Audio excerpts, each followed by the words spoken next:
You're listening to the Myerson Line. Life cycles, bicycles, fast lines, and hot takes.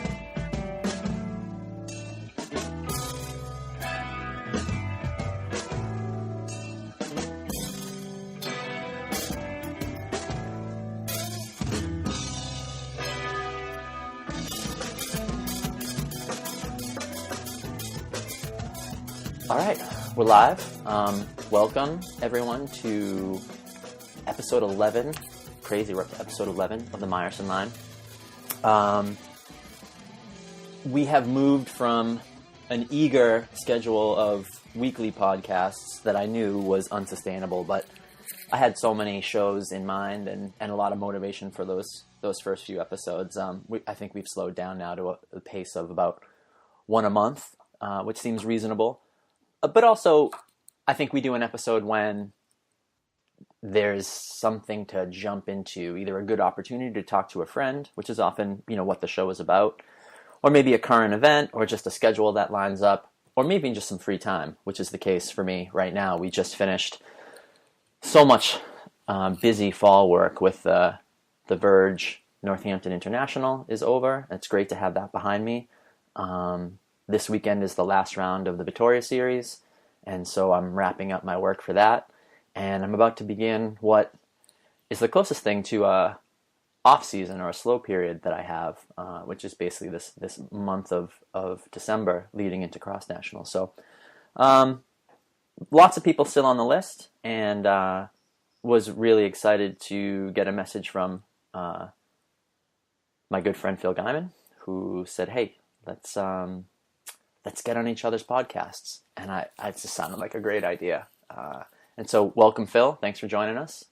Thank you. It's a weird, it sounded almost sexual how you said that. Get on my pod. Let's get on each other's podcasts, bro. This offer. It's such a great idea, though. I'm glad there's more podcasting. I think that I had mine and yours started soon after. They were very close, whatever it was. And I think people jumped on, we need cycling podcasts. Like, everybody rides bikes and listens to podcasts, and there's people need more content, and they'll get to train more. Yeah, no, you're 100% right. And I didn't know if I was ahead of the curve there, or if I was part of the wave, or if I was a little bit late. But once I started podcasting, I started noticing that everybody had a freaking podcast, and I was like, oh, I guess I was jumping the shark with everybody there all at once. But it just was all of a sudden this explosion of cycling podcasts. Everybody has to have a podcast. So, yeah, I think like everything else in this sport, cycling was late to it, and then everyone caught on at the same time. Yeah, it happened years after it should have, but eventually it happened. Yeah, and it's a good fit for me. It's something I'd wanted to do for a while. I think not only, to be frank, I use the podcast as an excuse to evangelize and monologue about the things that I want to talk about. And I pretend to invite my friends on and make them think that I have them on so that we can talk about them. But really, it's just an opportunity for me to talk. That's good. So this could be like when I call my grandma and I just phone down and go get coffee, take a shit. Yeah, exactly. And back and she's still going. Yep. That's exactly right. That's exactly how it works. Perfect. Yeah. We have a little housekeeping things to do before we jump right in. And the most important part of that is, of course, to remind everybody that we are part of the Wide Angle Podium Network. Started with the Slow Ride podcast, and they've done such a great job of bringing a bunch of other podcasts in and of course, doing all the admin work for getting these shows up that I don't have time for and was not interested in doing. And those guys have really been key to making the show possible for me. And as a result, have been bringing in new sponsors for the shows. And so while I was gone, they brought in another sponsor, Health IQ, which is a life insurance company. I was unfamiliar with it. I do have an official URL there now that people can go to if they want to check it out. It's healthiq.com/Myerson Line. And basically, I didn't know about it, so I had to go check it out just like listeners will. But it makes sense if you are a cyclist, life insurance might be important for a couple of reasons. One, we are generally healthier than we're healthier than the general population. We live longer, we have less incidents of disease, things like that. But sometimes we get hit by cars. It's not, even though we generally have better health statistics and longevity statistics. I think we all know somebody who's been the victim of a motor vehicle accident, and so that I know I'm always thinking about that. I'm always nervous about it. I mean, frankly, it was a miracle just to have like health and dental insurance recently. I think lots of cyclists aren't thinking about life insurance, but I think we definitely should be. And I'm certainly at the point in my life where, got a wife and a kid. Why don't I have life insurance? Do you have life insurance? Dude, it's a funny thing. Yes. So it's a UCI rule that even Continental teams a rider has to prove health insurance. Right, but not life insurance. Life insurance. Really? No, I don't. You're right. Right. Right. Do I have? I do have life insurance. I think it all goes to my mom. I think it was one of those things like I could add it on for $4 a year with my car insurance. Yeah, right. Well, I think my wife has life insurance, but I'm sure that I don't. And obviously I do have health insurance, but I also have that through her. So it's a nice thing to do if you have dependents or you have people. Yeah, definitely. And I joke about it, but I'm really not joking. I really have accepted that at some point I'm just going to get hit by a car. It's sort of like accepting that you're going to crash in a race. Every day I go out there, I try to be as safe as I possibly can. But I expect to just get run over. If you ride enough years, if you have enough, the odds are, yeah. Yeah, and it's not going to be, I'm just going to be just riding along. Like, I'm not going to be doing anything wrong. And someone's just going to hit me without hitting their brakes and run me over, and that's the end of it. So the Health IQ thing looked interesting to me. I haven't compared it to anything else, but I certainly looked at it and thought, oh, yeah, it's kind of cool that they sponsor the show because this is actually something that I personally need and don't have. So I hope other people will check it out. healthiq.com/Myerson Line. And I guess that's, if you go to that link to start with, I think there's a referral. It's a way they can track whether or not their advertising with us is successful. So click on it 1,000 times. Just keep clicking on it. Okay, so moving on from there into the actual content of the show, as I said when I started, Phil, you'd sent me a message saying, hey, are you busy? What are you up to? We should get on each other's shows. And certainly I've been planning on having you on the show anyway, but it's such a good idea. And I like the fact that I think the shows will be very different. Me interviewing you will not be the same as you interviewing me. And even though there's some overlap there, I think we'll steer it in different directions. So, and yeah, I don't know how long it'll take. This will go up pretty quickly, but you're thinking in a couple of months, show with me will go up on your show. Yeah. Yeah. Mine will be mine. So you're doing yours like kind of at convenience. I sort of, our strategy was to do seasons. So I'll like bank 6 interviews and then they come out once a week. So like it feels a little more momentum. So yours will be in season 3, which will come out in the spring. Yeah. Great. Cool. But I think we'll record it soon. So I think it'll be interesting because we'll have this kind of rapport and we'll know what we did talk about, and it'll be enough to make sure that we try not to repeat some of that stuff. But right. Yeah. We'll have a little less fret. But do me a favor and don't get hit by a car between now and when the podcast comes out, because it'd be super eerie. It'd be like one of those movies, like one of the Fast and Furious, where they had to like bring the guy up and digitally whatever to finish the movie. Yeah. I don't want to do that. No. And serious, like, I don't want to miss your podcast, but I also don't want to miss my son's childhood either. So I'll do my best not to die between now and then, or at all, basically. Man. Yeah. Yeah. I like to start the show by talking about like first encounters.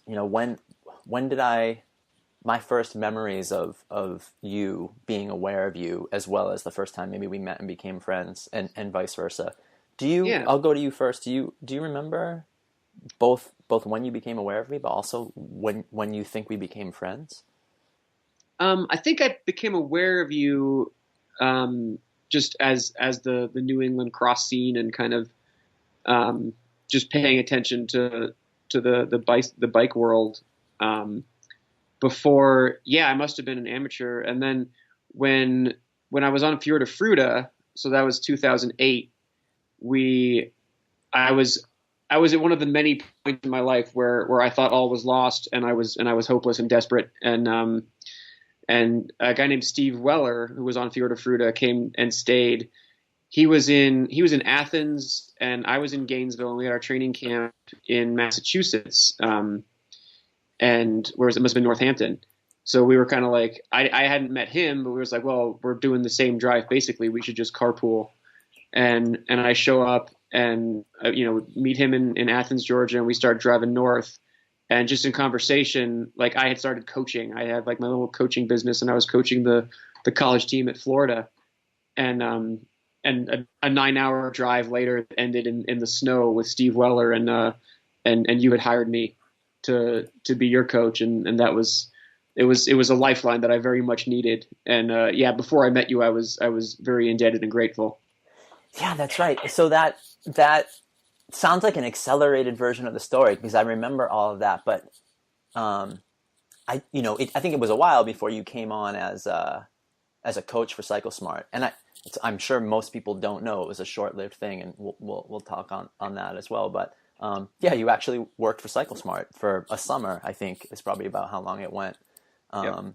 And 2006 sounds, did you say 2006? I think 2006 sounds about right. 2008? 2008.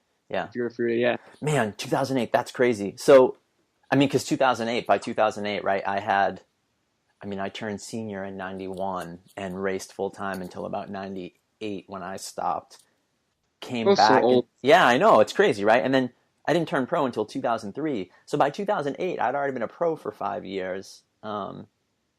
It's just funny that our careers have had as much overlap as they have. But for me, it's just because I had sort of a second career, like a whole second decade. Right. And for me, I kept ending up in places where I didn't belong.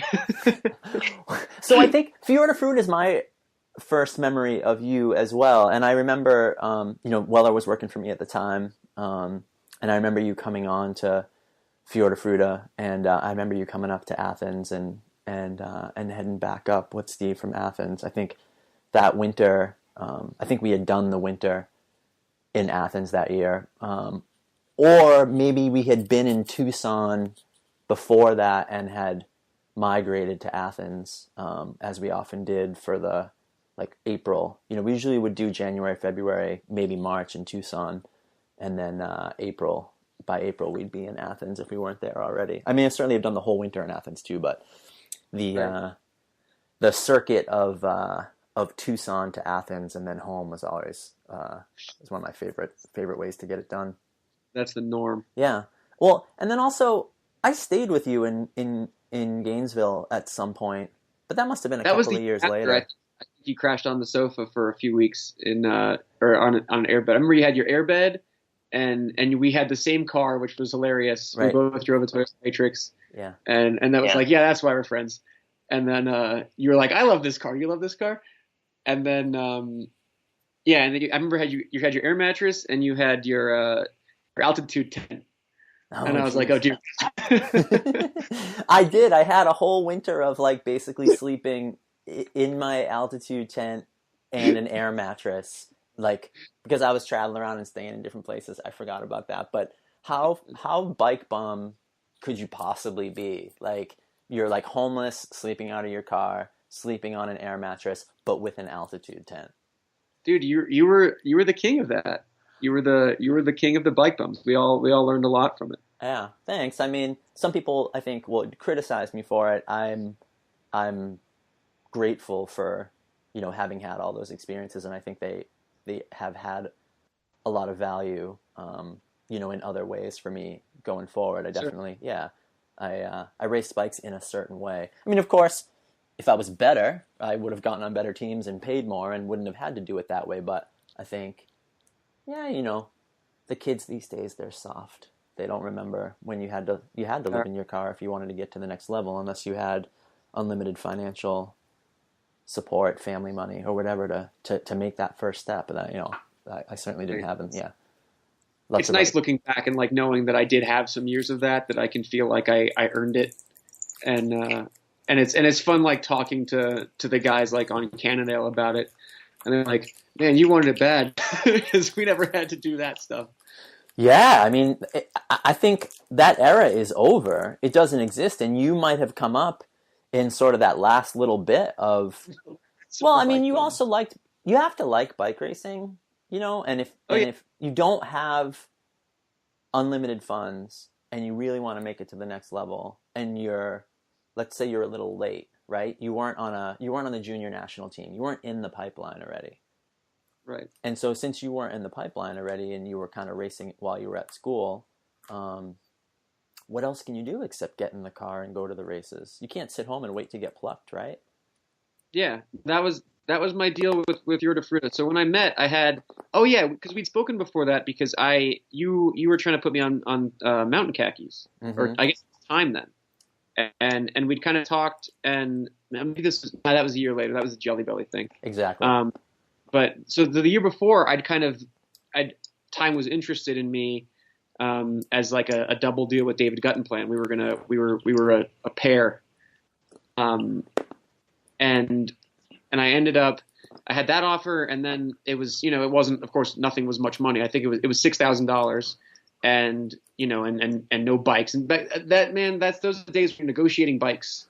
That's how it was. It's just like, how many trashed road bikes do I get to keep at the end of the year to sell on eBay for $1,200? Like, and it mattered. Yeah, it was part of how you got paid.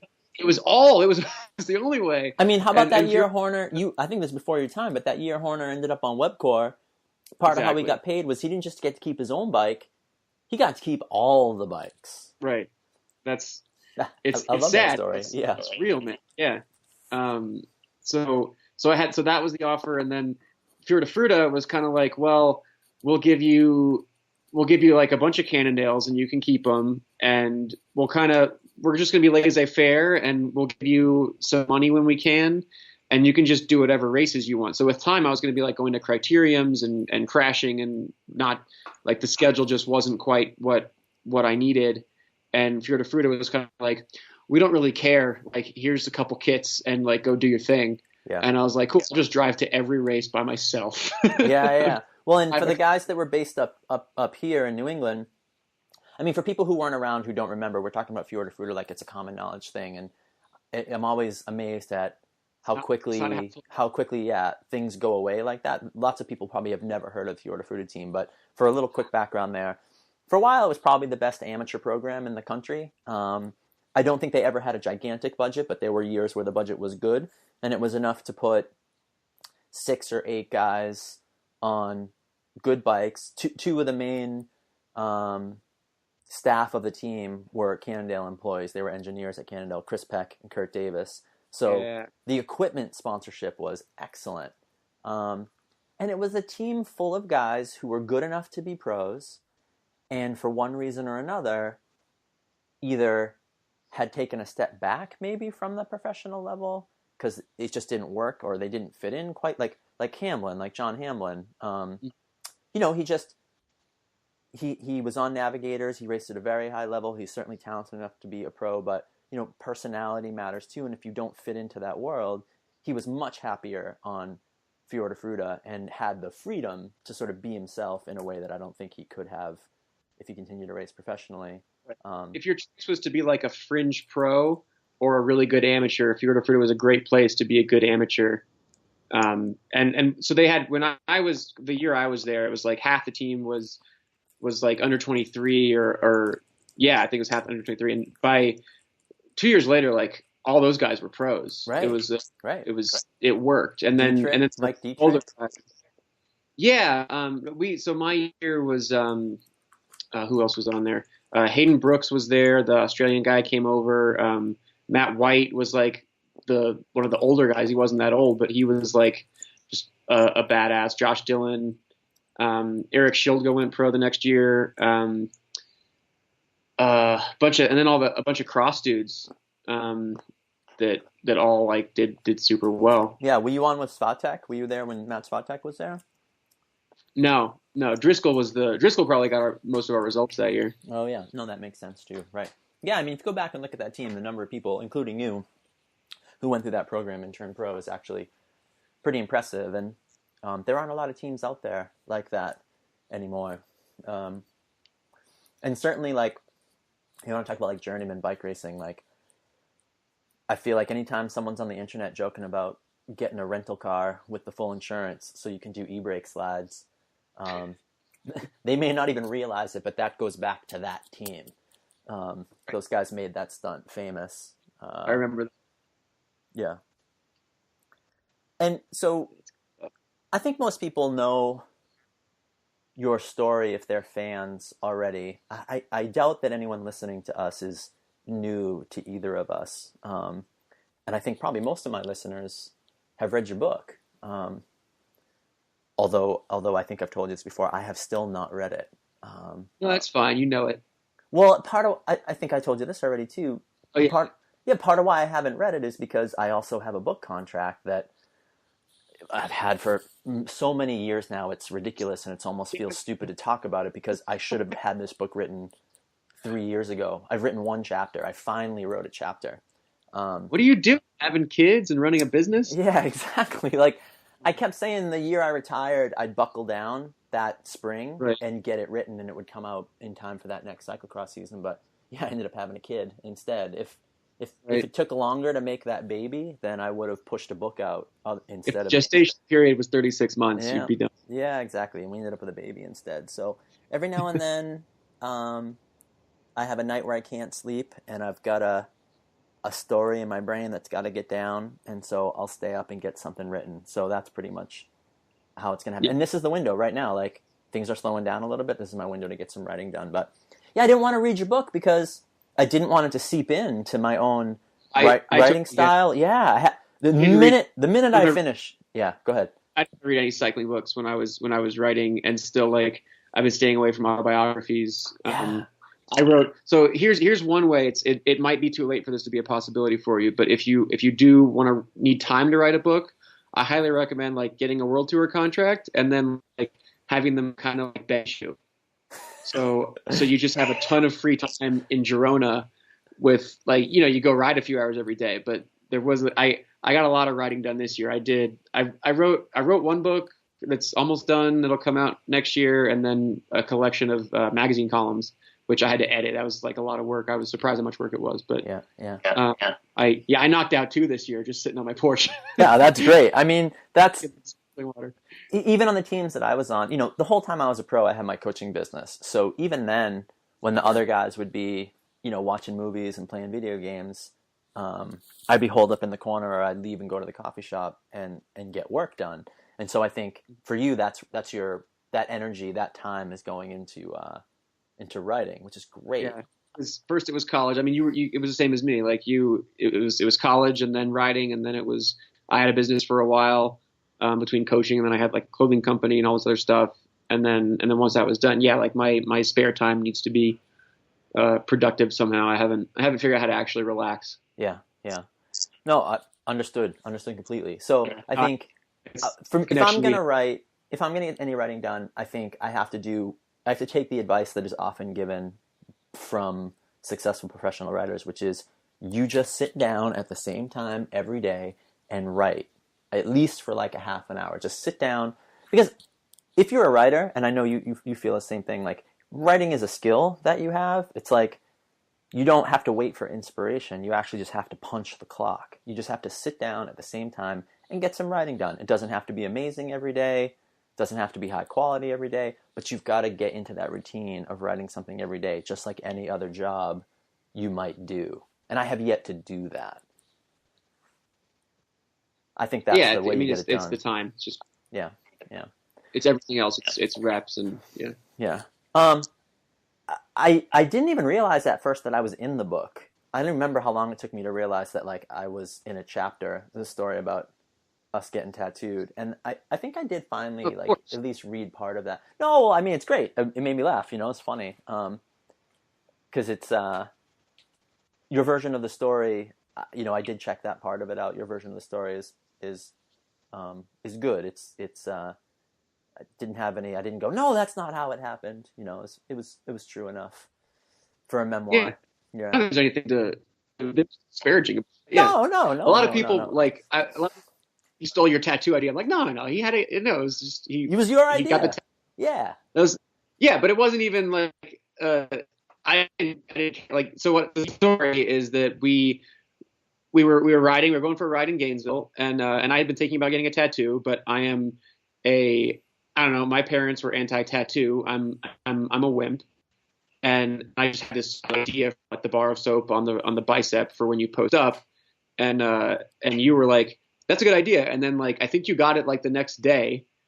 Well, and I was like, "Shit, I was on my way to Athens from Gainesville, and so. But not only did I say it's a good idea, I actually asked you. I said I was very excited about how good an idea it was. I was like, Phil, that is actually amazing. I was like, do you mind if I get that tattoo? And you were like, no, that's great. I was like, maybe other people would get it too. Like maybe a bunch of us could get it. So right from the beginning, getting that tattoo was this idea that like it wasn't just you had the idea for it, but you even from the beginning hadn't thought of it as just yours. No, it's beautiful, like how many like strangers got it. Just like seeing a poster from like one of your clients tags me on Instagram and he's got the tattoo. It's like, or any of those guys.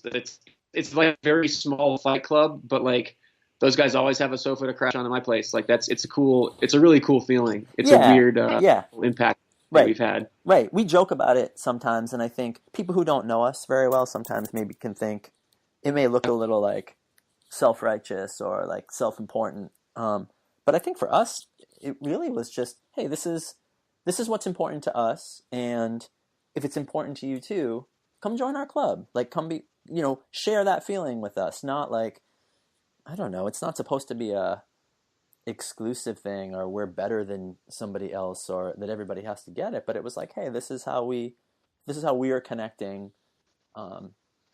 and we're looking for, if you feel identify with this, right, come get tattooed. Well, what's funny is the number, like in like the story of like if someone knew to discover me somehow, like that would be one of the very few bullet points would be like, this is a process. Like when I mentioned in the Wall Street Journal, it's the clean tattoo is in there. Yeah, right. It's definitely a bullet point in my life that I didn't realize people would kind of grasp, but I think it's funny now that I'm not a pro cyclist anymore, or the clock is ticking on being able to say I'm a pro cyclist. And like I'll go on a first date with a not cyclist, and she's like, "What's that tattoo?" And I'm like, "Oh yeah, it's when I was doing heroin."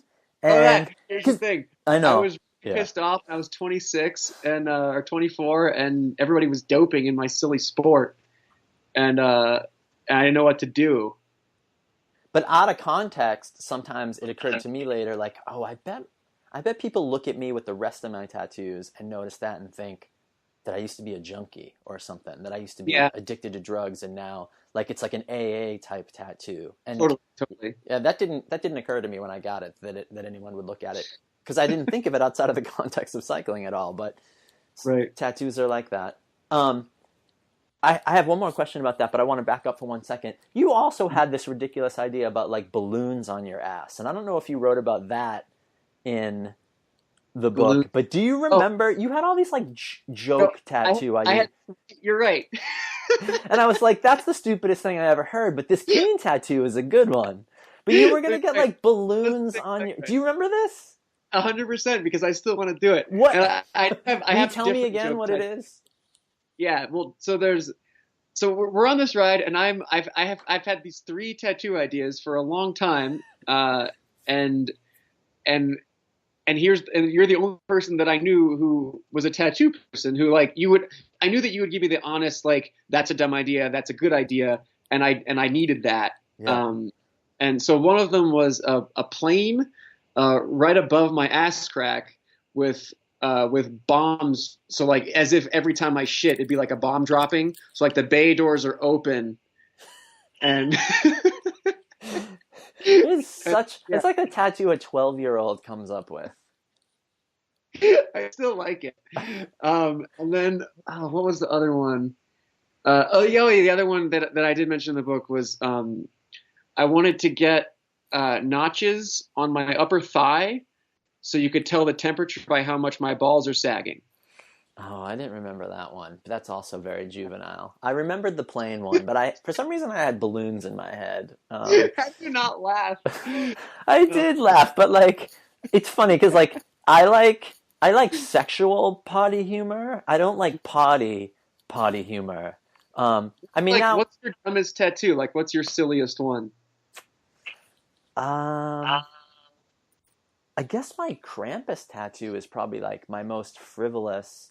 I mean, you get to the point when you're first getting tattooed, you want everything to be symbolic, right? Everything's got to mean something. You don't have that many tattoos, and so everyone is important.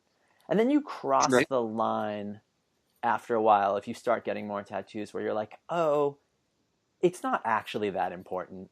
It's okay to get fun or stupid or meaningless tattoos if you have a lot of tattoos because they're just part of the whole canvas of your body. And so, like my whole sleeve of dinosaurs is not particularly symbolic. I grew up like a lot of kids, really in love with dinosaurs and reading dinosaur books and drawing dinosaurs. And in particular, I always really liked the Triceratops and ceratopsians in general, and then had this idea for a whole like scene, basically a sleeve of dinosaurs. And so there's nothing symbolic about that, in as much as for me it was an opportunity to kind of relish in some warm childhood memories of being in love with dinosaurs, like again, like every kid is. Right. And then over the course of that tattoo, we did a bunch of fun stuff. Like we decided to make some of the dinosaurs are robots. And then there's like spaceships flying through this prehistoric setting, like dropping robot dinosaurs, which are fighting with the real dinosaurs. And like, that doesn't mean anything. There's nothing, it's just, I don't know. It's fun. It's cute. My kid loves it. So this is what's amazing. Like one, talking about potty humor, I'm changing shitty diapers every day. And so potty humor becomes part of you talk about shit a lot when you have a kid. You're having serious conversations, but you're like, did the baby poop? When did the baby poop last? But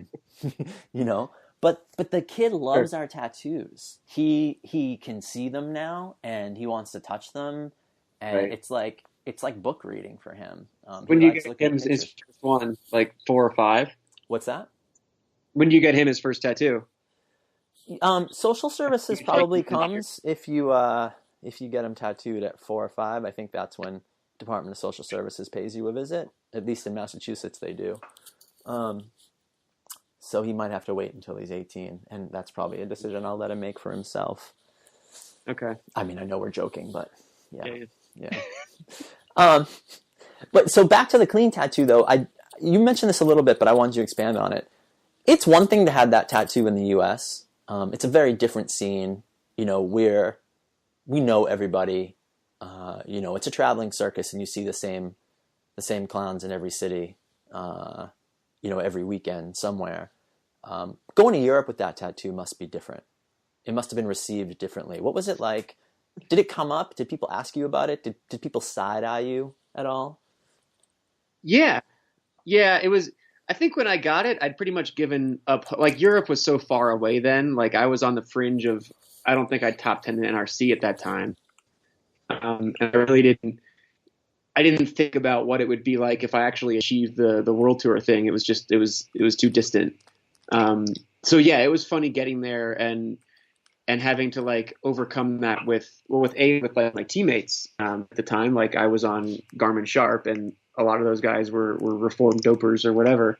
And I kind of had to leap that hurdle of like I have to win over David Miller now. B, like, is he worth winning over? Because who the hell is he? And then just in races, definitely like a lot of big names sort of would sort of tease me or say something, the clean guy or what does that mean, or because there's a lot of ways to interpret it, and one of them is me implying that I'm the only clean one, right. What sets me apart, which is how you interpret it if you were a doper. Exactly, right. You only think it's about you, a judgment on you, if you're feeling guilty about something. It's like Right. if you're a vegetarian at a dinner table, there's always someone who's just upset that you're a vegetarian, even if you haven't mentioned it. Even if you're not being preachy, your simple existence as someone who's made different choices is enough to upset other people. Right. And I think you think you're better than me because you don't eat meat.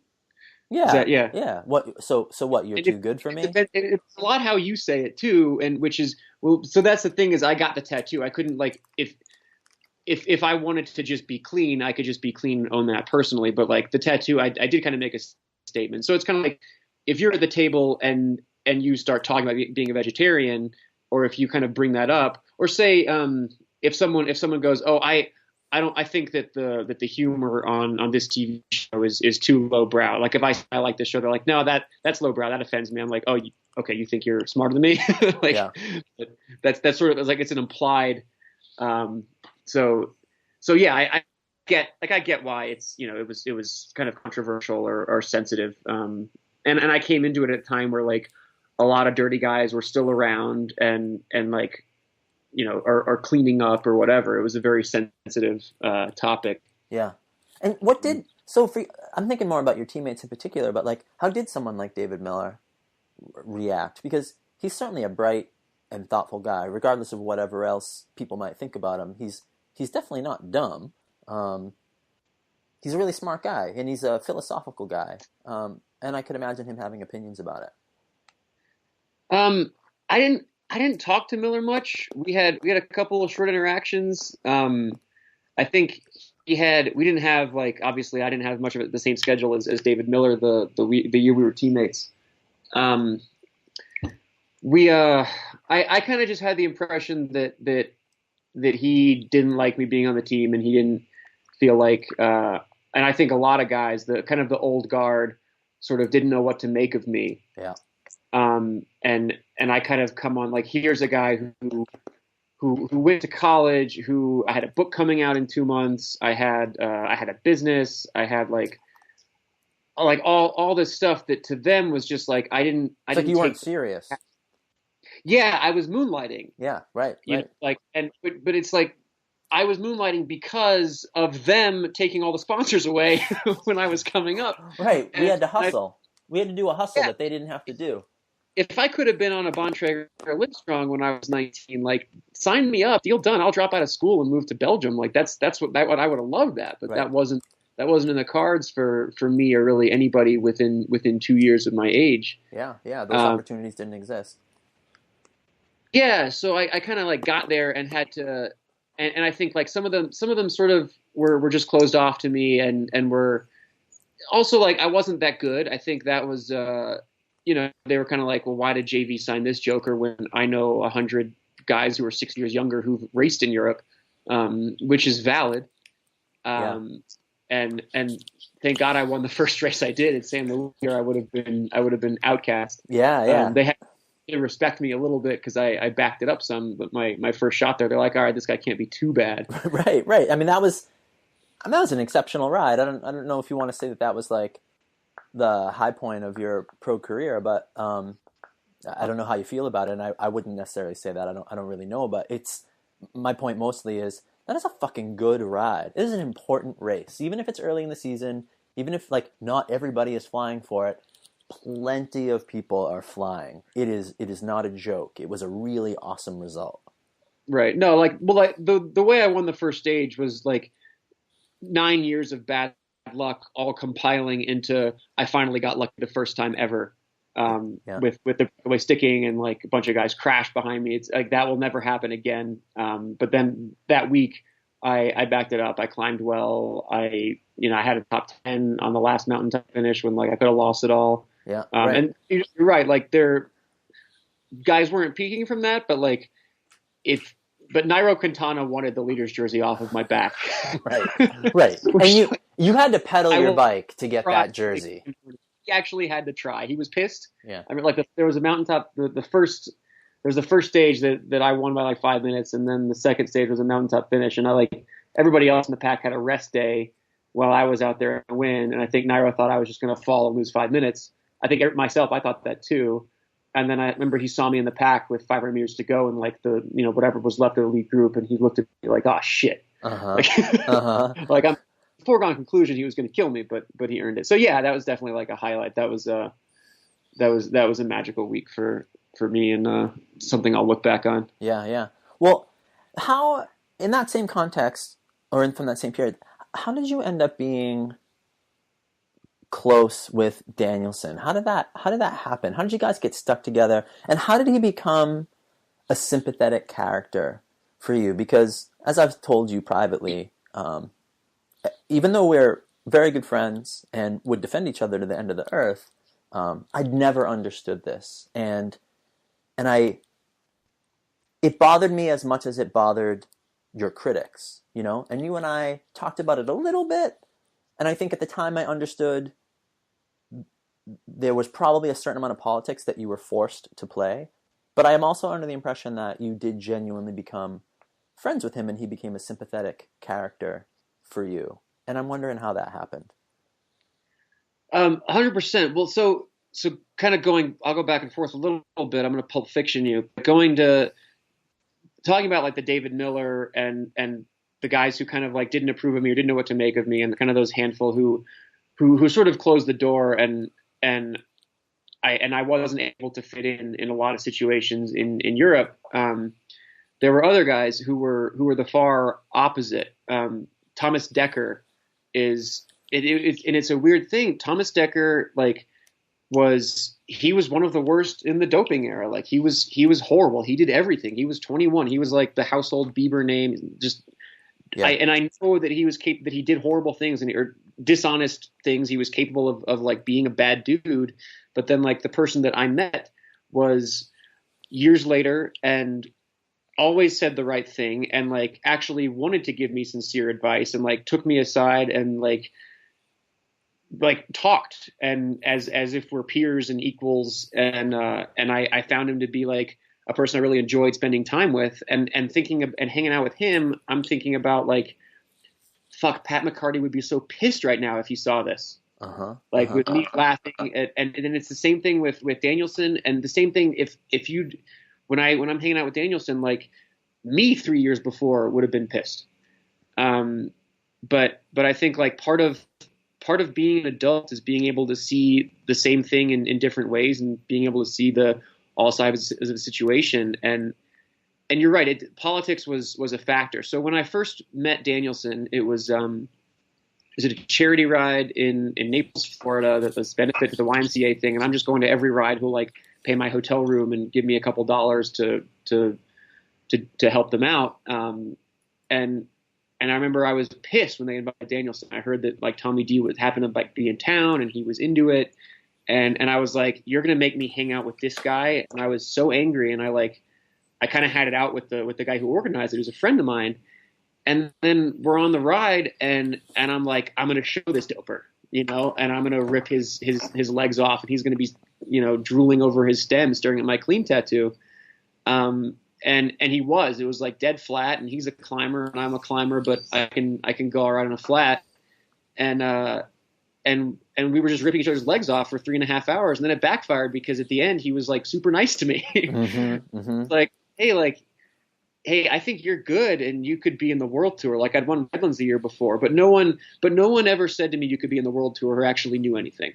Yeah. Like right. People had faith in me, but there were people, but no one who actually was in the position. And he was like, man, I'm going to call Otters and like help put you on this radar. Cause like I saw what you just did. We just did a century ride in like 3 hours. Right.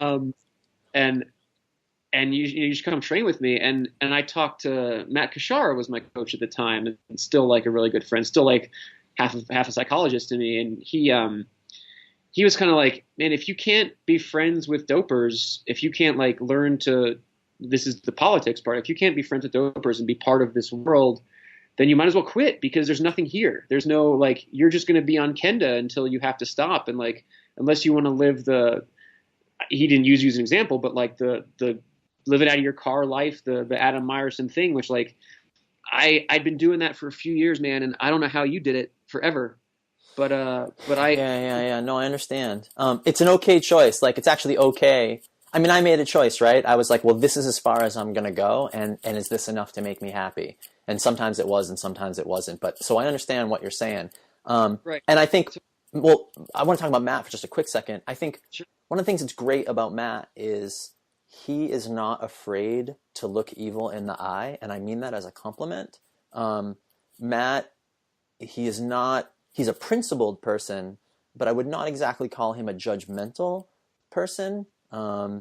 It's almost a Jesus approach to, you can bring him the sinners and the saints, and he's gonna, in a sense, he's gonna treat them all equally. So I could see him giving you that advice and saying, hey, if you want to do this, this is the environment. And so cycling is a team sport, right? It's like an office. You've got to get along with everybody in the office. And so if you want to do it, you may not have to dope anymore, but you do have to. These are your coworkers, and you have to be able to get along with your coworkers. You have to be on that bus, or they're not even going to hire. Like if I just look like the angry guy with the clean tattoo, like they're not going to hire me. They're not going to like put me in that room. So like in a way, like I had to prove that I was capable of, like, my legs were one factor. I also had to prove that I'm capable of like not being a hated person in the bus and getting along. And I think like it wasn't really a compromise to my principles, but the compromise was having an open mind of thinking like, okay, I'm going to give this a shot and I'll see what it's like. And I kind of like, so I went to train with Danielson in Tucson, and it was, I kind of expected to hate him and to fume at every word, but I found him to be like very encouraging and very like, obviously like, so when you're on the bus with Lance, like he passes you the needles, he also gives you a lot of advice, and they had the best of everything. And so that goes from drugs to coaching to nutrition. And I know now from being in the world tour for a couple of years, like, holy shit, do I know a lot? Like there's just like everybody else, man, like before that I was guessing what intervals to do. I was guessing what to eat. Like you just, and you know, like you don't know what it takes to be at the top, like what those guys are doing. And like, he's a guy who knew, and he was sharing, and his whole message to me at that time, like he was serving a suspension at that time. He was wearing black kit because he was, contractually not allowed to wear his team kit. But his whole message was like, we used to do it this way, and now like, here's how we do it. And then like the next year, so from listening to him and training with him for a couple of months, I'm on Bissell, and I started the season, I'm riding circles around everybody. I was killing them, and it was awesome. And it's just from like, oh, this is how hard you could suffer on a training ride. Like this is, oh, you have to do Mount Lemon 3 times every day. Right. When the rest of us were doing it once. Yeah. Yeah. Like, but that's the truth. And like, I didn't know how hard I should have been training until like I'm pelted by his sweat and just like see him slumped over on his handlebars. And that's what I learned. And it wasn't like the Danielson that I got to know wasn't the Danielson who was cheating. It was the Danielson who was like wanting to be better than his past. And kind of, I think I was sort of the vehicle for that in some ways, which, you know, that's no reason for you to forgive him. It's a reason for me to look past it. Yeah, that's a great point. No, let's jump off from that, because I think that's an excellent point. And I think this is the mistake that some people make when they think that like I have this, and maybe you as well, or maybe both of us previously had this scorched earth approach, and then all of a sudden it maybe looked like you were backtracking on your scorched earth approach, which I didn't think that you were, and I understood what was happening. I say this a lot, but it's nice guys dope, right? We used to think that all dopers everybody was Roberto Gaggioli, you know, like they'd punch you in the face and they'd steal your wheels out of the pit. And of course, those kinds of people are going to dope, like bad people dope. But that's not true, because Tyler Hamilton is a really nice guy. He is genuinely the nice guy he appears to be. George Hincapie was a really nice guy. These are people that I was friends with for a long time, going all the way back to the late 80s. These guys are actually nice guys. Now, Lance may not be a nice guy. That's the thing. I think there are some bad ones, and they created an environment that made good people sort of do something that was against them. And I picture, like, from knowing Danielson, from just like he's very eager to please. Like the personality was just, if I asked him for something, he would do it. And I picture like, so the story that I kind of say to illustrate this is I was staying at Billy Jones' house in Tucson, who was like a team sponsor at the time. And Danielson was staying in this shitty apartment, and Billy was trying to sell his house. And I kept having to like clean it up for realtors. So like me and Isaac Howe are just tearing apart this Billy's poor house. Yeah. I know the house you're talking about. Yeah. I mean, I obviously know the the Tucson. I've even stayed there I think before. they're just like, we're sweeping everything under the refrigerator in the kitchen when it's dirty, and we're shooting woodpeckers in the backyard, and we had some stuff going on, and then Danielson's like complaining about his apartment. I'm like, man, you should buy Billy's house because I'm sick of cleaning it for these realtors, and he did, right. And it's like that's how it was when if you know him, it's like that's how it was when he doped too. Someone was like, man, you should here's this needle, you should do that. And it wasn't like him sitting in this room like conspiring, like, oh, I'm gonna just screw over all the clean guys and I'm gonna be the best and make all the money and like that's not how it played out. He was a weak and tender guy who was easily influenced, and I don't mean to make an excuse for him in that way, but I think this is why Rick Crawford is damning. That's like Crawford is such an evil character because I think he got a weak personality like Danielson and said, hey, buddy, this is how it goes. This is how we're gonna do this. But I think here's the thing. You've already made this point, and I want to really highlight it. There's a difference between the personal and the professional. And so when you say you have the opportunity to view Danielson as a human, as a person, in a sympathetic way, I'm not obligated to. And the reason I'm not obligated to is I only have a professional relationship with someone like Danielson. And so my judgment of him and George and my other peers that I came up with, Tyler, etc., I actually am able, in my head, to separate the personal from the professional. I wish none of those guys any ill will. I don't want them to kill themselves. I don't want them to be bankrupt. I don't want their kids to hate them or whatever. You know what I mean? But I do want them to go away. In my professional life, I condemn them, and I don't want them to be a part of my professional life. So when I see, for instance, Rick Crawford on Facebook leaving people advice about cycling, I'm going to tell him to fuck off because he may think that he's done his penance and he's trying to become a better person, etc. But from my perspective, here is, dirtier than a doping rider is a doping coach, a coach who enables and encourages doping and is responsible for the doping of multiple riders. The amount of poison that he spilled into the peloton in my period. Yes, I completely agree. So I'm gonna speak out against that and sort of take a stand against that. And so from a professional standpoint, even Danielson, his repeated attempts to come back, and when he bought that house in Tucson, I was in Tucson at the time, I was pissed. I was like, fuck this guy. I don't want this guy on my group rides. I don't want to run into him out training. He should be erased from my professional experience because he lost his privileges. And I want to be able to do my job without being reminded of or distracted by. And I know that's my responsibility, right? Like I have to cope with the environment that I'm in. And you essentially did that. You go to Garmin and you're surrounded by these guys and they are now your coworkers. What are you going to do? Like light them all on fire? Well, I never would have my foot in that door.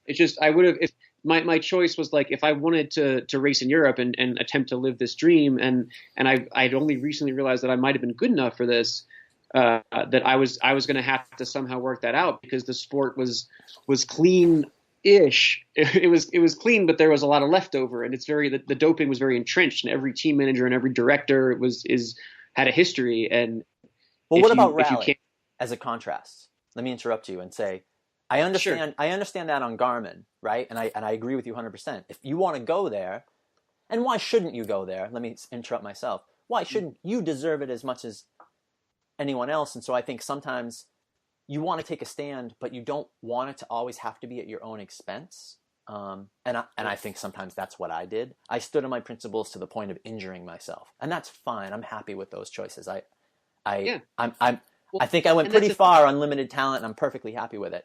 But you could have with your choices, and I think that there are dopers who are unhappy with their choices. I think like Thomas Dekker is a complicated human, and I wouldn't say like he's a millionaire. I don't think he's any better off than you. I don't think he's like a happier whatever dude that like everyone has to live with their decisions, and everyone like his book just came out, and I was just talking to him about like how much hate he got. Yeah, not everybody wants to hear a story, right? Not everybody cares. And Phil, it took me a long time to get the chip off my shoulder and actually be happy. I mean, I think I was probably in my 40s before I finally really felt like I had some peace with what I went through, but also what I put myself through.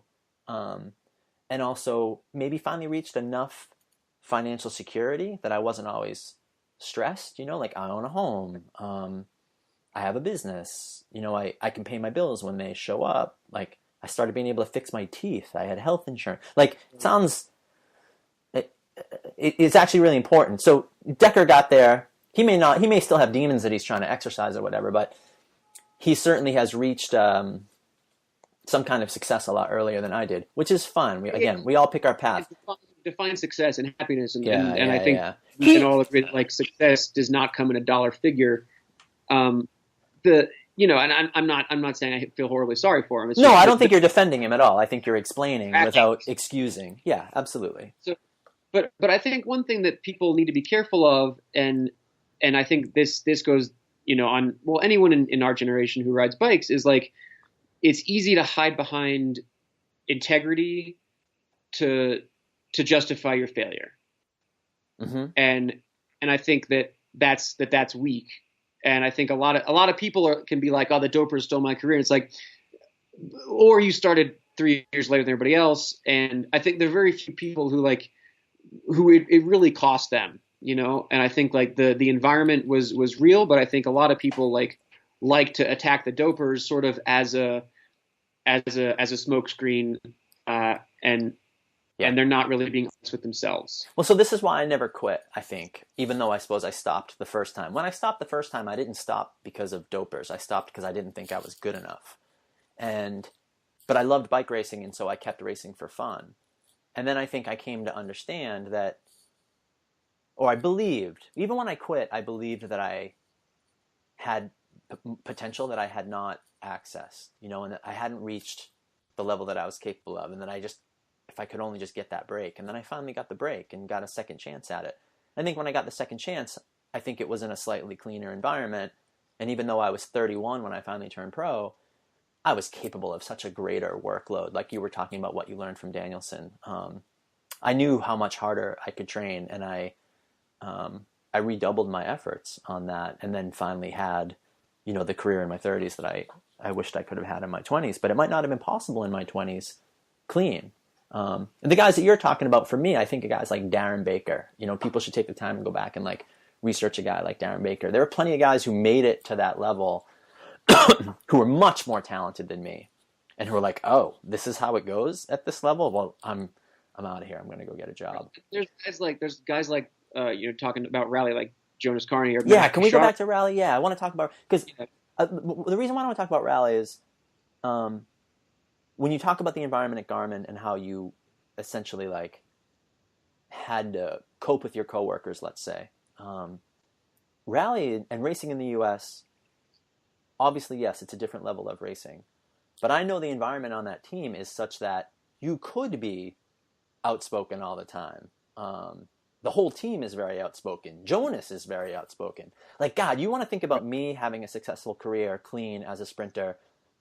Jonas is real talent. I was pretty good. Jonas was world class. Right. Absolutely world class. And Jonas is one of the people who can definitely say that doping cost him a shit ton of money, and it cost him that's a short list, but it's definitely real, and it's a lot of those. And I wish you could have seen him race, Phil. He was a real inspiration for me. I definitely wanted to be as good as Jonas, and I tell you this, he was always nice to me. When I had purple hair, when I was 20 years old, when I had my nose pierced, and other people were like, "What the fuck is this kid?" Even though I was trying to I wanted the same jobs that Jonas was getting. Jonas was always super cool to me, even back then when he didn't have to be. I can't tell you how much respect and genuine admiration I have for Jonas, and for people who only know him as a sport director. Man, was he a good bike racer, just naturally talented. No, I agree. I've heard the same, and I agree about his personality. I think he's someone that we need more of in the sport, as far as how he treats his riders as humans. Yeah. I didn't always love his race tactics. We butted heads on that a few times last year, but when it comes down to it, at the end of the year, my dad was diagnosed with terminal cancer, and I dropped out of Tour Colorado like crying, and Jonas just drove me an hour and a half to the airport to go to Atlanta. And at that point, like I was stressing about contracts because JV was stringing me along, and Jonas was like, listen, man, whatever happens, like you've got a home here and you're taken care of, and like no sweat, and here's your hotel room, and you're flying out in the morning, like, and it was which that was whatever else, like that's the humanity that we need. So why not go back there? Let me interrupt you. Why not? This year? Why stop now? I assume, I didn't ask you this, but I assume if you had wanted to go back to Jonas's team, there probably could have been a spot for you there with some other people going up. Why not go back to that team, that positive environment? What is it about? Because it's not like going back to sleeping in your car. It may feel like that compared to the riding on the world tour, but why not go back to sort of like that comfortable place where you get to just ride bikes for a living, which is a great job? I thought about it. I probably could have had a spot there. I purposely didn't ask because I didn't want to open that box and have anything to consider. I'm not a person that does well with like status quo. I think like I like to chase stuff. And once I sort of accept that, like I'm on my way down, I'm not taking this next step, this isn't whatever, I think like the fire is gone. Mm-hmm, mm-hmm. Good to be able to recognize that for sure, because it's not a fun sport. You don't want to get halfway through the season. You don't want to drop out of a race and have that be the end of your career, right? Right. Like, I retired with a contract on the table. That was very important to me. It was very important to call it a day on my terms and know that I could have continued, that I was still valuable, but that the time was right for me to stop. Exactly. No, yeah. I had offers from like pro continental teams that were more money than ever made from cycling, which isn't saying much, but it was there, and it was kind of like this wouldn't mean anything to me. This would just feel like a job. And like halfway through this year, I ended up doing a lot of races that I wasn't fired up about this year, and I just noticed like how much harder it was to go train when like my next race is going to be another flat one in Belgium. Like it just and so as I realized that my career was starting to swing down, and then the other thing is like the continental scene it's a bummer. It's Boulevard of Broken Dreams, kinda. Been to the World Tour, like, and you've seen like there's crowds, and it feels significant. And then going to Continental last year, it felt the thing that really got to me was the Broken Dreams, the riders who it was me at 23. Everyone's just so desperate, and they're all like at war, and there's really not a sense like in one thing I will say about the World Tour is like those guys are professionals and they respect each other, and there's like a pecking order, and it's acknowledged and it's fair, and like you don't fuck with Nairo Quintana 5K from the mountaintop finish. Right. Like he gets to sit there and the sprinters get the hell out of the way. And like, man, like I'm fighting 200 pounds guys a K from the base of the Mohillon. Like, or actually a better story is this is really interesting. At Redlands last year, I was fourth in the time trial, so I was sitting whatever. Like I was a favorite to take the lead on Oak Glen. Like it kind of looked like all the time trials were going to get dropped. The Zerbals and stuff who beat me in the TT were going to get dropped, and I was, as long as like Horn didn't put time on me, I was the best of the climbers after the TT. And I have, so all of Optum knew it. They're all lined up on the front, and they're ripping going to this climb. They chase back the breakaway. And we're going into Oak Glen, and I go to take my spot, at the front, not even on the front, but just where I belong. And there's some guy like I've not recognized, and not just a guy who's not going to be there in 5K.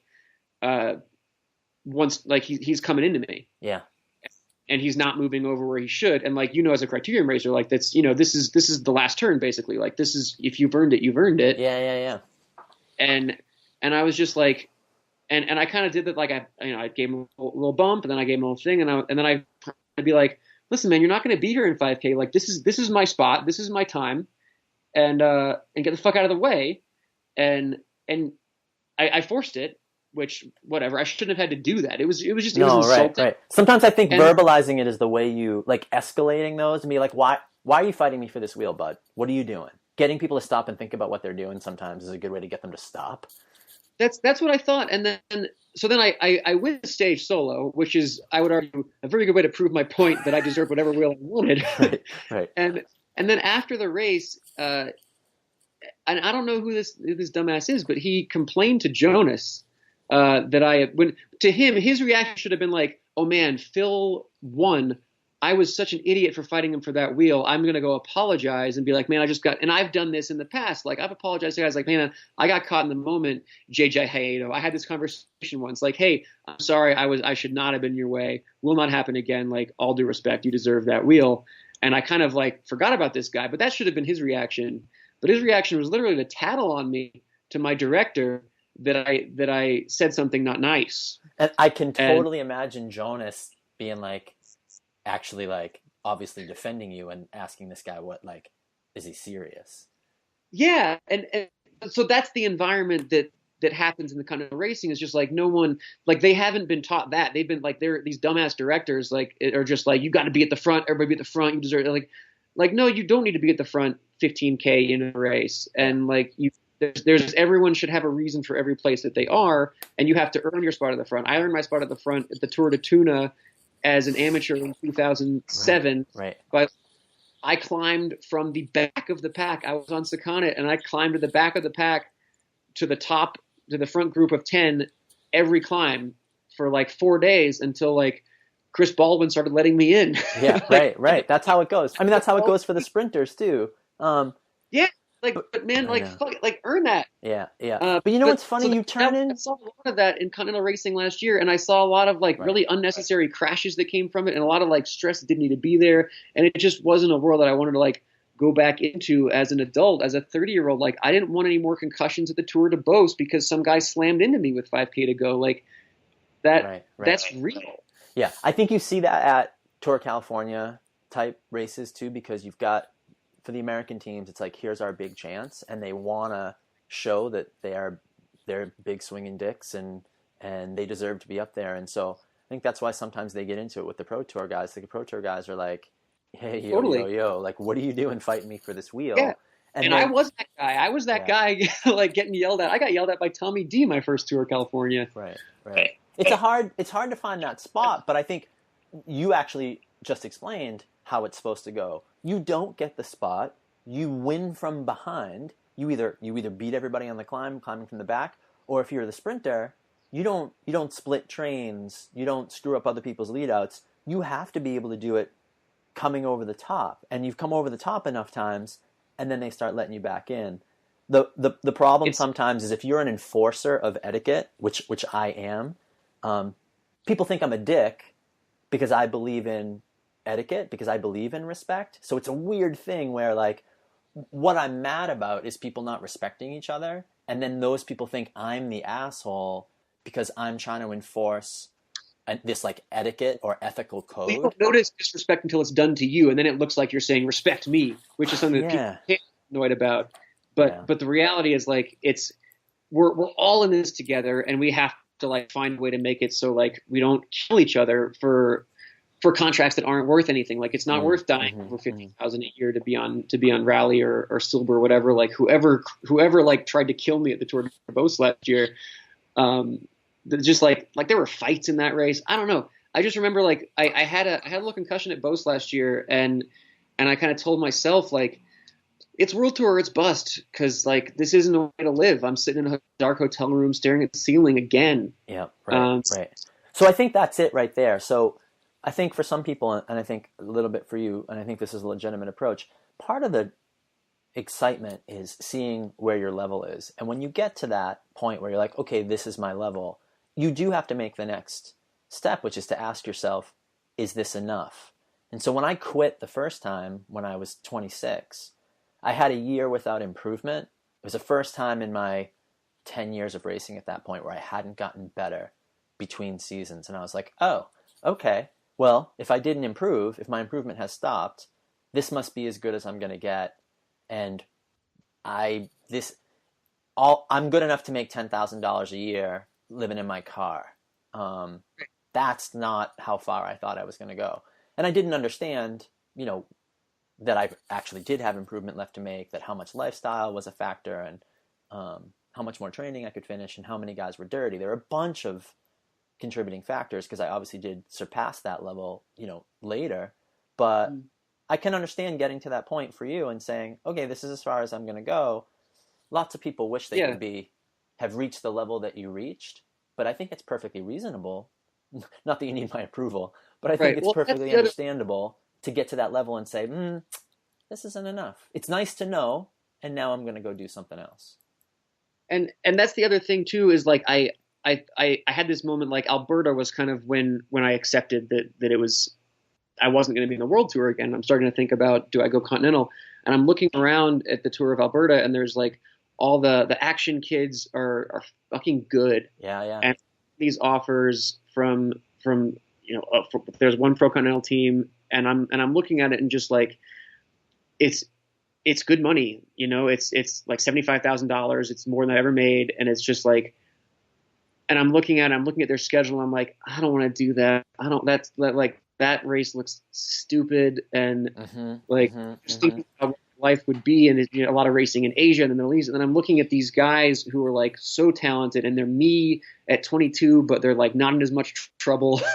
Yeah. And it's like, they would kill for this offer. They would be so happy. I was like having drinks with Colin Joyce, and it's like, let Jonas spend that money on him, man. Like, yeah. Well, that's magnanimous of you, but I also understand when you see the passion. I would hate myself if I had it. I'd have to be in a room with Colin, and I would just hate that, like, there's no amount of coffees I could buy him to feel better about myself. Yeah. Yeah. And that's, not everybody would take that approach. Not everybody is empathetic in that way, where they don't think about their impact on others. But I think the thing that you're recognizing is, even if that dollar amount, we race for money. It's important. We have to get paid. We're trying to make a living, but we don't really race for money. We race for passion. Passion is what drives us. And it's very hard. You have to get paid a lot of money to do this job if you don't actually like it. Right. And I don't think very many people do. Yeah, you don't do a good job. Even if you're getting paid $1 million a year, you might be willing to go train in the rain. But once you have the contract, I don't think you do go train in the rain. I think you're like, a lot of guys who put themselves through that. Yeah, I don't think it happens. Well, so let me ask you this. I think you've already been asked this before, but have you sorted out like what next? Because right now it seems like, I don't know if someone's sponsoring you for the Strava campaign you're on. Is there a $75,000 contract for taking taking Chris Brandt Sorensen's, or I hope I'm not saying his brother's name. I hope I'm naming the right doper here, but just don't even get the name right. Yeah, it's fine. Thorfinn Sasquatch is taking his KOM. Is going to be a lucrative endeavor for you. Like, what's that all about? What are you going to do now? Nobody does that. I was kind of like, so I finished the season, and there was a point where I was waiting on an offer from Dimension Data. And it looked really good. It looked like this was going to happen. And I have a bunch of friends on that team who were going to go into bat for me. And they were like, we might be stuck in Pro Conti. And if we go World Tour, then you're in, we can sign 5 more guys and you'd be one of those. And then, so I thought this was working out, and I'm like, I took my month off and I started to ride again. And I'm training for next year. And I'm 2 weeks into whatever, my very early base. And then Dimension Data like just announces their roster. I'm not on it, and I'm like, oh, that's how. Such a bummer. That's how I'm done. And okay, and I was like, well, I don't need to do base anymore. And I went on the group ride. There's this like Nichols Canyon ride that's like the fast guy ride in LA, and I just went hard like on. I just ripped as hard as I could. Like Mavic just sent me these like really sweet new carbon clinchers I was going to use for my Fondo. And I just ripped Nichols Canyon as hard as I could. And that's probably like the most legitimate Strava in Los Angeles. And, people are trying that every week, racing up it. And I got it. And a lot of people, and I got it, and guess who had it before me was this dude. Yeah. And I got a lot of like people loved it. People were like, right. Yes, you got that. Like, for the good guys. Like, were you aware? I think it's been were you even aware of it? Like, did you know his story? Had you followed that at all? Yeah. You can't miss it if you're there. And there were a few climbs that like, so, like when you're doing intervals, you're training, you're not, oblivious to the KOMs. My coach never gave, this climb as hard as you can, go up this climb as fast as you can. He'd be like, all right, do 2 by 10. And if I was, 100 meters short of the climb, I'd flip it and do another 10. Right. But I knew there were a couple that just by coincidence, like I had fast times up, and 2 of them were like power records. And like one of them I did, in saddlebag and clinchers and heavy wheels and stuff in my pockets. But like I did 450 watts for 15 minutes and this guy took it. And I heard that. And like someone told me like, oh yeah, he took it back. And I'm like, he what? Cause no one can do that. Right. Like, I'm sorry. There's literally like, I'm not stroking my own ego. There's 50 guys in the world who can like climb better than me in a 15-minute effort. And I know their names. And like, that's not one of them. And I'm laughing cause like he must be dirty. And then sure enough, like he was. And so I kind of just got this feedback and it's been a fun. And so I also learned that like, okay, this is a legitimate goal. Like it's actually not going to be easy to take these records back, and people appreciate it. Like not only do they think it's funny, they actually like, they like looking at the top of the leaderboard and not seeing that name. Right. And so it's kind of been like a fun project for me and a reason to use this like fitness that's just going to go to waste in an office somewhere. The clock is ticking on me being able to do 450 watts for any amount of time. So yeah, that's been the fun thing. And there's I don't see any gain for it other than it's a fun way to spend my paid vacation thanks to Team Cannondale. Yeah. Right. Well, and I think because of the reasons that you're kind of stopping and the things that you don't enjoy about racing, I can't imagine seeing you like jumping into races or like continuing to race for fun. Doesn't seem like that matches up, but what do you, I mean, you tell me, I don't want to answer that question for you. Can you? There might be some, I'm going to figure out my life first and then figure out where bike riding fits in. Yeah. I've been pitching a TV show. That's like another whole crazy thing. And that was part of what kind of got me fired up about, or comfortable with giving up racing was I realized like I would go to these meetings at like big agencies and like suddenly like I'm getting my car valeted at like United Talent Agency in Beverly Hills. And I would leave that as pumped as I had like going to bike races back in the day. And that was something that was lost for me this year. I wasn't that excited about the possibilities because I knew what they were. I knew where I was capped out. And here's like, there's lots of other things in life that I can get that feeling back. And this TV show is one of them. And like, I have kind of like a job, an informal job offer that I'll probably end up taking, that is just, it's just like a business corporate kind of company that I would get to use other skills and see what I could accomplish. And that's like a really exciting thing that I think I want to try. Yeah. Good. I'm looking forward to you being able to talk more about that.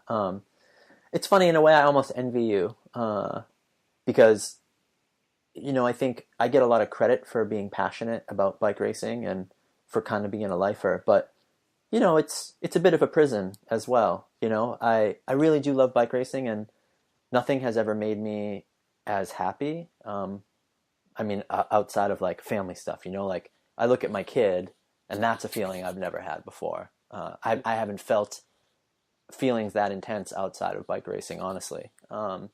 So I wish I could let go on some days, and I wish there were other things that excited me as much as bike racing does, but I've never found anything that I enjoy doing more. Even just taking a corner fast on a bike is still such a thrill for me. I am truly dependent on it for my mental health, and you might even say addicted to it in a way that I can't imagine not doing it. And it would probably be good if I could not do it. It'd be a little healthier, I think, if I could not do it in the way that you're talking about not doing it. That sounds healthy. I'm envious of your mental health. That's probably something you don't get very often. I think I'm plenty addicted too, and it's funny, like in books that you haven't read that you should, but Andre Agassi autobiography came out this summer, and I've been saying this, but I read it kind of during the tour of Alberta and or before that on the way there, and I remember, and like his whole thing, the whole theme is like he hates tennis, right? and he's really good at it, and it's his thing. But he hates it. He hates playing it, and he always has.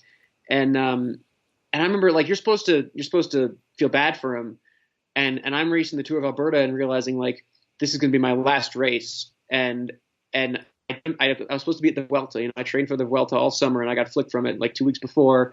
And then I go to Alberta, which is like nobody cares about the Tour of Alberta. Like I could win the overall, I don't get a contract in the World Tour. Like there's just and it's raining and it's cold and it's flat. Like I can't get a result. Like I could be 80% and 100%, and no one would know the difference.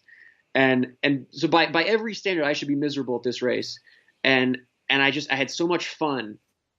And I was just like, man, Agassi is lucky that he hates this because like I have to give this up. And it was easier for him to walk away because he never really liked it. It must have been, but like I'm definitely going to have to fit bikes into my life. Like there will be, I was swimming all of September just for like going to the gym, just exercising, and boy, did I hate that. And the second I got back home where my bike was, I was just like, you know, I was walking around like I found $20 in my pocket. Like it just, I felt right. I mean, I know it wasn't necessarily something that you were super psyched about, and I should also apologize for seeming to have been making fun of you for it, but I was so psyched for you that you got to ride Paris-Roubaix. That would both. Yeah, no, and I realized I was 100%. I thought I was being inclusive in my teasing you, but I hadn't realized that you were a little bit raw about it, and I had struck a nerve, and I apologized to you privately about it anyway. So, but yeah, I forgot about that. That was how. No, I know it was a 2 minute. Conflict. Well, it's funny because like a lot of people, it's an annoying thing. Like a lot of people tease you, and this is like a pet peeve I have with the internet. That's my fault for having followers and like being good at that and being interested in it. But people, there's a lot of one-way relationships of people who like know me very well, who feel at liberty to like give me shit, but you don't know me, and that's actually insulting. You're like heckling at a cross race. I listen. I understand. I know. You can't see me nodding as you're talking, but but I understand. When you're open on the internet, people do feel like they have a relationship with you, but sometimes they don't realize that because it's a one-way relationship, like there's still a boundary there. And so it's a boundary that like maybe I should just get over because I put myself there, or maybe I don't know. No, I don't know how to. I think it's okay. Listen, you're not.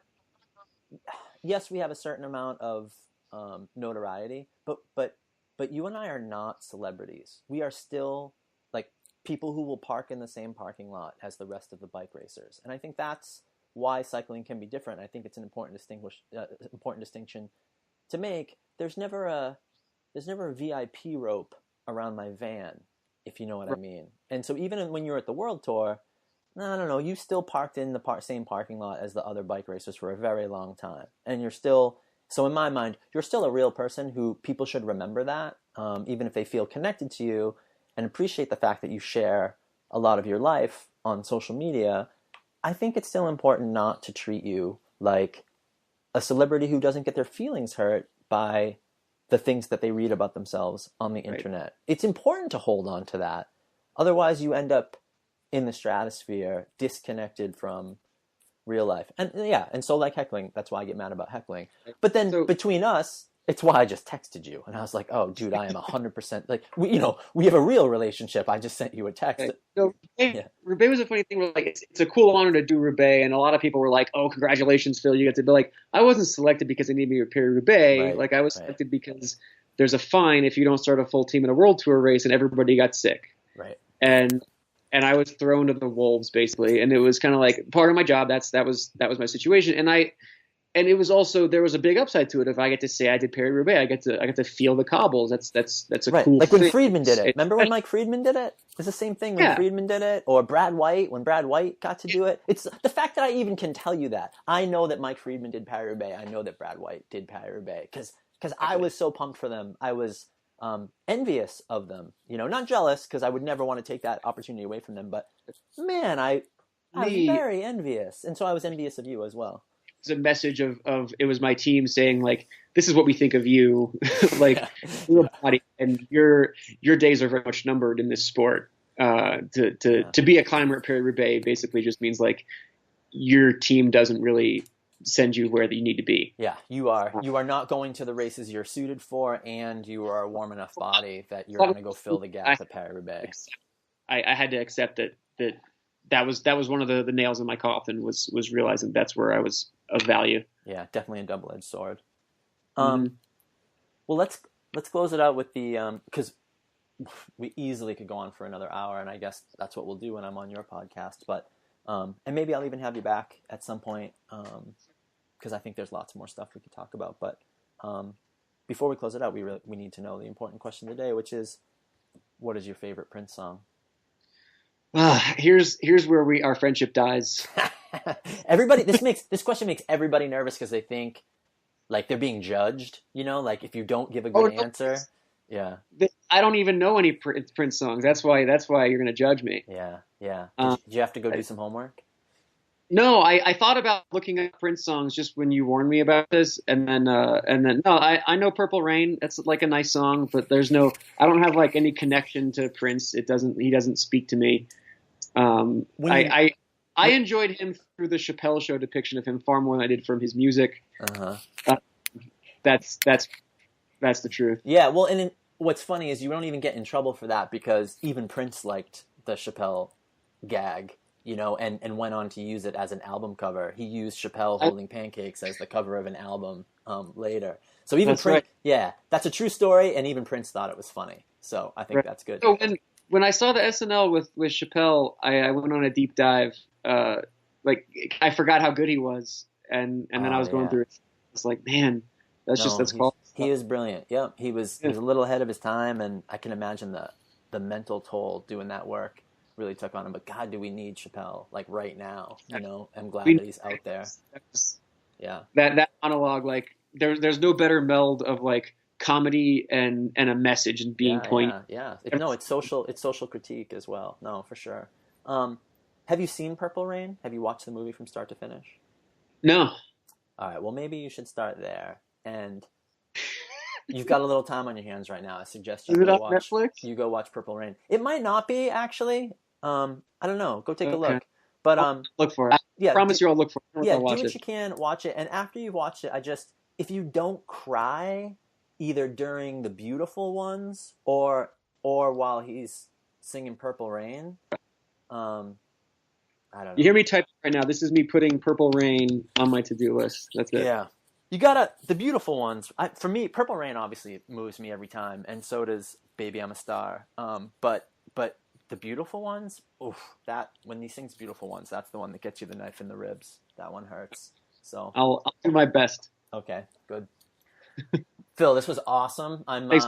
We needed to catch up, and I love having the podcast as an excuse to talk to Absolutely. Friends and get caught this up. Is a good yeah, time it was to great. Yeah. But let's continue to be friends, and we'll talk in a week or two for mine. All right, sounds good, bud. We'll talk soon. All right, later, man. Bye.